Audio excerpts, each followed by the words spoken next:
Super Rugby round 15. We are getting near the end of the regular season. Round 15, the Friday games, of which there are two.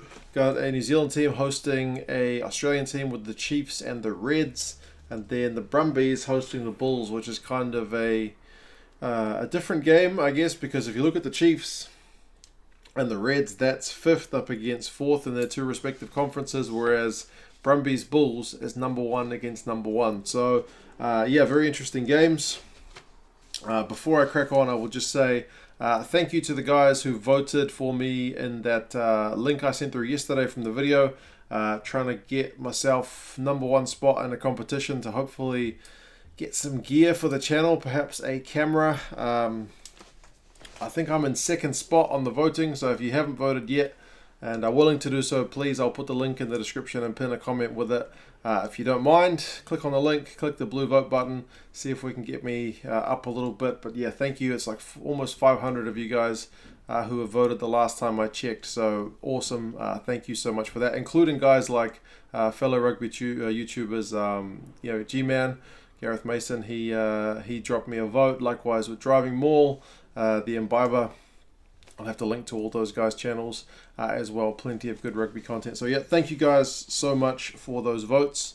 We'll see how it goes. There's still a few days left in that competition. Anyway, the first one, Chiefs up against Reds.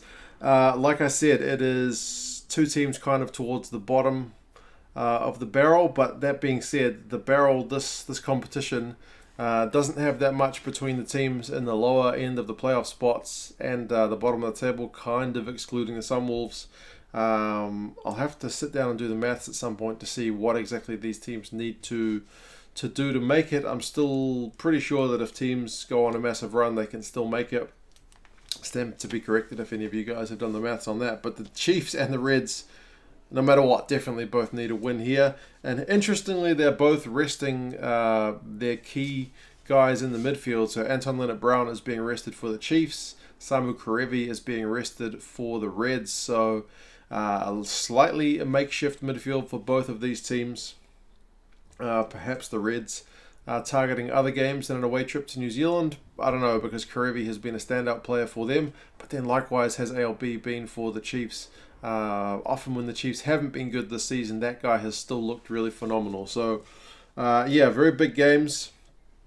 In terms of the lineups, the big name on everybody's lips, at least for New Zealand fans, is Sam Cane is back and starting. So he got a few minutes under his belt against the Blues, but he gets a start this week. He is at number 6, so slightly different spot for him. Boshia's at 7 and Sowakula's at 8. So it's an all-changed back row for the Chiefs. Ardron's in the locks with Jesse Parete. Laulala and Moley start this week in the props.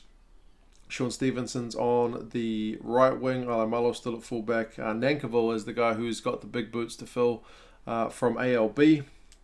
Weber, who's been impressive all season, still at number 9. But with Kane back, he is the guy who's captaining the side instead of Weber.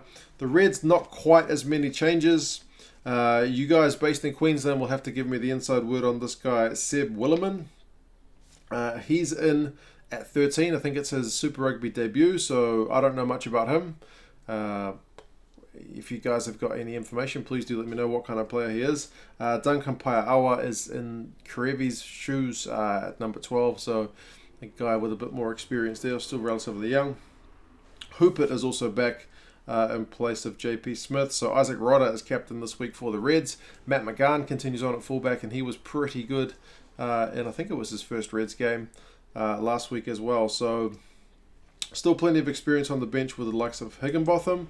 But then you've got a bunch of other young guys there as well. Interestingly, Paenga Mosa still cannot buy a start in place of Alex Murphy at hooker. So yeah, it's still a pretty big looking Reds pack, and Angus Gardner is the ref for this one. The refs have been under a bit of extra scrutiny recently, at least in New Zealand, with all the media talk, so we'll see which way the penalty count swings for this one.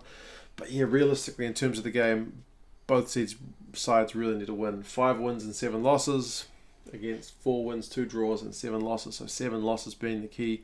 Both these sides are kind of in the negative in terms of their overall season. So Yeah, the Chiefs are pretty hot favourites by 11 points. Home advantage, I guess, plays a fair bit of a part in there. Both these sides were disappointing last week. Chiefs losing to the Blues for the first time in a long time. And the Reds still can't get one over the Waratahs, so at home as well. So, yeah, I guess we'll see how they go. Yeah, it's got the makings of a pretty tough game about it. Both these full packs kind of crashing into each other, and who gets scrum dominance will be an interesting one to watch. The next one, the Brumbies hosting the Bulls. As I said, this is number one in Australia against number one in South Africa, but both of these conferences are so tight that there's really not that much between the teams. The Bulls have got a slightly better record with 7 wins and 5 losses compared to the Brumbies 6 and 6. So, interestingly, the Brumbies coming off the bye have kept a fairly stable lineup from the team that played a couple of weeks ago. Rory Arnold's back, so that's good news. It's a pretty powerful forward pack without him, and then to add those extra kgs and those extra centimetres there is definitely helpful. The guy who's still not back is David Pocock. That guy has only played minimal minutes all season, and the coach actually came out and said that he may not be back this season at all. So he's still not come right.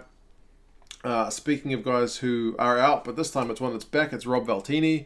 Young guy, he has just got the worst luck with injuries. He finally got a bit of a run in the Brumbies side this season, and then he's been out for like 7 weeks. So he's finally back. He is on the bench. So we'll see how he goes, what kind of fitness he's in. Hopefully he stays fit for a bigger stretch this time. But as I said, that forward pack is impressive. Falau Fainga is hooker alongside Ala Alatoa and Scott Seo. Scott Seo, I think, signed a contract to stay in Aussie a bit longer, which is a bit of good news with all these other players from Australia, New Zealand and South Africa all kind of leaving. Ooh, one of my jerseys is about to fall down. Sam Carter is the other lock alongside Arnold, so that's a pretty familiar duo. Pete Samu's there and he keeps starting, so he keeps getting better for the Brumbies. Liliafano, who got called into that Wallabies kind of wider training squad, he's still there and he is captain. I think the back line is pretty much unchanged with Kurandrani, Simone, Spate, Banks, all those guys, Pulu, so there's a fair bit of flair there. For the Bulls, like as much as Pocock is kind of the key story for the Brumbies, and he's still not back, the main guy and the only change, I believe, at least in the starting 15 for the Bulls, is Hondrek Pollard. He's got a calf strain, and he is back in South Africa, or at least on his way back, last I read. So, yeah, Mani Libok, who is definitely a young talent, he's got the job of filling Pollard's shoes, so very, very tough, as he is just on form, one of the best 10s in the game at the moment. So, yeah, he is going to be missed, but we'll see if Libok can run the show well. As I've said, he's a young talent, and he's looked pretty sharp from what we've seen of him thus far. Otherwise, I'm pretty sure the squad is the same. Dwayne Vermeulen is captain at 8. You've still got Gaboko, Brits, and Yukane at the front row. Jenkins and Snyman in the second row. That's a very good locking duo up against Arnold and Carter. That's going to be an interesting battle. Speckman's there, and he's been in magic form at least in last week anyway. Ordendale and Kotza in the midfield. Hendricks, Halant. Yeah, man, it's a good looking side. Jaco Piper is the ref for that one. So again, scrutiny will be on him being South African. I am going to do a video about the refs and just how these penalty counts have been looking. It's never as simple as the numbers indicate, but it might be an interesting one to compare not just South African refs, but also the Kiwi and the Aussie refs as well, because none of them are perfect. But yeah, Brumbies by 7 is what the bookies have got for that one. So I thought it might be a little bit closer based on the Bulls' result last week, but perhaps the Brumbies are on a good run. They're at home, and perhaps that news about Pollard not playing is also a key indicator there. But yeah, those are the 2 games for the Friday. They both should be pretty interesting ones. How do you guys think they are going to go? I need to go make my Super Brew Super Brew picks. I need to go and do that now because I have not done that yet. This is a good reminder. So yeah, you guys let me know your picks, and yeah, if you are able to vote for me in that thing down below, please do so. It will be much appreciated. And yeah, I'll talk to you guys again later. See you soon.